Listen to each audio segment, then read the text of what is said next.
The seven sins of being a mother কার লেখা? অহিলা কাশ্যপ খুরানা। টুইঙ্কেল খান্না এসএসসি জিডির ফেভারিট তিনটে কোশ্চেন। মিসেস ফানিকন, লেজেন্ড অফ লক্ষ্মী প্রসাদ আর ওয়েলকাম টু প্যারাডাইস। প্যারাডাইস মানে কি বলো তো? প্যারাডাইস মানে কি? প্যারাডাইস মানে কি? স্বর্গ, হেভেন। ঠিক আছে। Priyanka Chopra unfinished.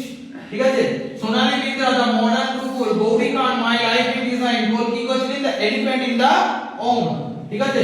Alia Bhatt defines of আর কারিনা কাপুর খান কি লিখেছে? Pregnancy Bible. ঠিক আছে। এই কলকি কোশ্চেন যে এলিফ্যান্ট ইন দা ওম লিখেছিল এটা কোন স্টোরি থেকে নেওয়া হয়েছিল? কেরালার একটা হাতিকে যখন মারা হয়েছিল যে আনরাস্তায় সেই স্টোরি থেকে নেওয়া হয়েছিল। মনে রেখেছিল সেই স্টোরি থেকে নেওয়া হয়েছিল। আর সেখানে বাচ্চা অবস্থাতে হাতি মারা গিয়েছিল। বাচ্চা হাতিটাও মারা গিয়েছিল, দুটোই মারা গিয়েছিল, মা এবং বাচ্চা দুটোই মারা গিয়েছিল। বড় অবস্থাতে বাচ্চাও মারা গিয়েছিল, মাও মারা গিয়েছিল।